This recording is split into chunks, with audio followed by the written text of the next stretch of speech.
Hello, my friend. Another little snippet to just share my shirt, which I love so much. It has Winnie the Pooh and Eeyore and Tigger and Piglet, and it says, "Have a good day."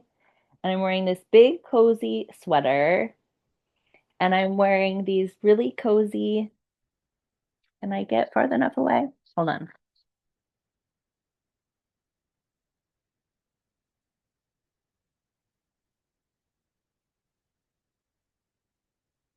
Big cozy pants and it's fun rainbow tie-dye hat. And why am I telling you about my outfit? It's because part of the nervous system work is noticing what are the rules that are trying to keep us safe that we've outgrown. What are the things that we're like, actually, this is used to help me, and now it's making me feel like it's keeping me stuck or trapped or creating stress for me. So, clothes is a huge one in our society that there's so many rules about, right? Like, oh, what is acceptable to wear? If you ever noticed, pajamas are so comfy, right? Why are pajamas the only clothes that are comfy? Why do we have a time when we're allowed to be comfy and a time when we're not allowed to be comfy? Like, how does that make sense, right? If we go back, clothes were a way that people understood rank, um, hierarchy, right? So even in, um, indigenous cultures, there were different clothing items that signified different rank or position or role in the family. And then if we move through to sort of imperialist monarchy type things, there were a lot of rules around what clothing people could wear, and it indicated where were in the social hierarchy. Um, Same with, up until today, we signify or indicate that somebody is like has more social power through certain items of clothing like suits, um, ties, uh, maybe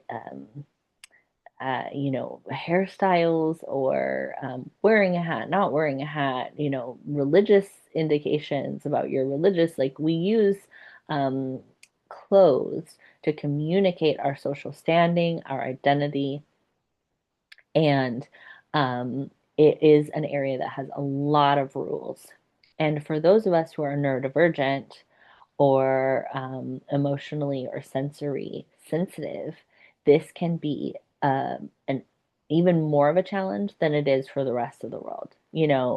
It's pretty common knowledge that like people come home and are excited to put on their pajamas, right? Because they're tired of the stress of wearing the clothes that are not pajamas. But even more so for neurodivergent and sensitive people, because there's a sensory component and there's also the cognitive dissonance of like, this doesn't make sense. For me, this is something that has been with me since early childhood. One of my earliest memories is feeling like the seam of the sock that I was wearing was like aggressively harming me by being there. Like it was like hurting me, digging into my skin, and it felt like really like a personal attack. I felt like the sock was trying to like hurt me. Um, I had a really hard time with any kind of waistband growing up, any kind of presence of anything digging in on my skin. I still have a hard time with these things. Also, shoes were really hard for me. Um, but now I give myself a lot of permission around it. So, like, there's only certain fabrics that feel comfortable on my skin. I'm very particular about socks. They basically have to have all the elastic worn out of them. Either I like really old socks that are all worn out elastic wise, or I cut off the elastic on the socks. Basically, I am not cool with elastic. Like, there's no version of elastic, no hugging that I can deal with. So I like really big, loose things.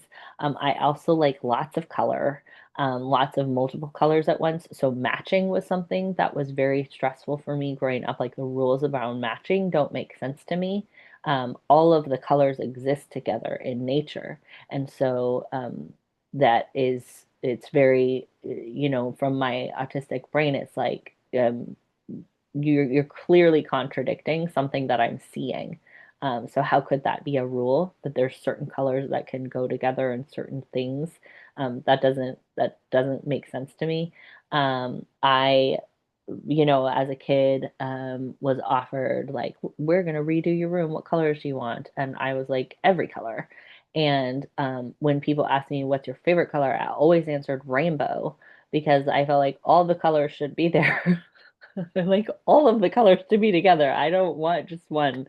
Um, and so, becoming a person who like wears all of the colors at once and repeatedly having people be like, wow, like that is quite an outfit, or like, wow, I could never get away with that. And it's like, I'm not sure that that is a compliment. I think you're telling me that you wouldn't go out of the house with wearing what I have on my body right now outside of the house, right? Like, um, so yeah, my cut off the elastic on my socks. I only wear pants that have like a drawstring. So like for example, the pants I'm wearing right now, these I got like a 3 pack of them because they've got incredibly soft material. But you see how this has like an elastic and a drawstring. So what I've done, I haven't done these ones yet, but I've done the ones that I have on, is I just like ripped out all of the sewing of this elastic, took the elastic out, and then re-sewed it back with just the waistband, so that I can make it loose enough that it doesn't squeeze my body at all. Um, and I have just embraced that like I wear pajamas 100% of the time. So I don't, I mean, there are some things that are not technically pajamas that I wear. Like I have some dresses and some skirts, and some like button-up shirts, but anything that is like basically I want it to feel like pajamas. And it turns out that this idea of what you could get away with or what you could not get away with is not true. I have never been sent home from anything because of what I was wearing. I have had lots of people comment on what I'm wearing. Uh, I also wear everything like very big on my body, because like I mentioned, any kind of squeezing can be hard for me. And I realize that I find such relief when I have a hat that has covering from the overhead on, even if there's not an overhead light, just not having to process information above me is just like makes such a difference to my nervous system that now I just wear a baseball hat 100% of the time. I'll go to a wedding with a baseball hat on, because it's just not worth it to me. Um, to experience the stress. And I understand that like there are certain jobs that I wouldn't be able to get if I maintained these.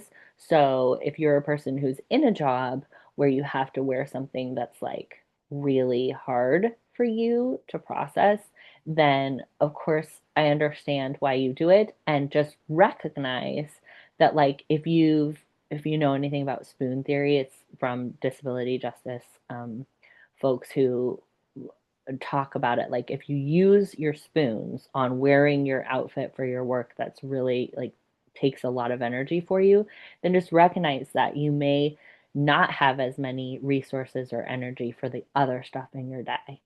and that perhaps you might want to work with someone like a therapist or a coach around designing, or moving slowly towards a life where you might be able to wear something that was more supportive of you. I can't tell you what a difference it has made in my life to eliminate the need to wear something that's hard for me. And then to also like have my clothes be like a playful, creative part of my life too, to connect with the joy of being able to have Winnie the Pooh with me wherever I go, or have rainbow tie dye, um, and to be able to, as one of my favorite, uh,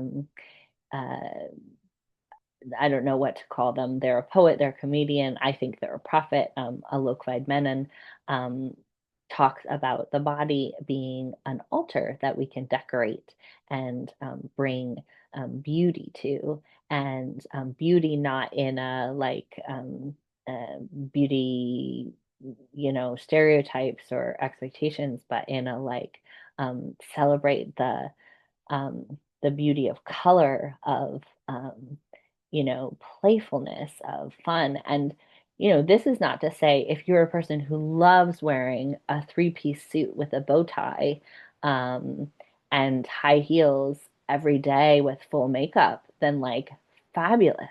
It's about um, giving some recognition to the interesting reality that we live in a world with a lot of rules around what we wear. And if you're um, spending a lot of energy during your day trying to follow those rules, and you'd like a permission slip to explore what it would feel like to step back from those rules and see how your nervous system feels.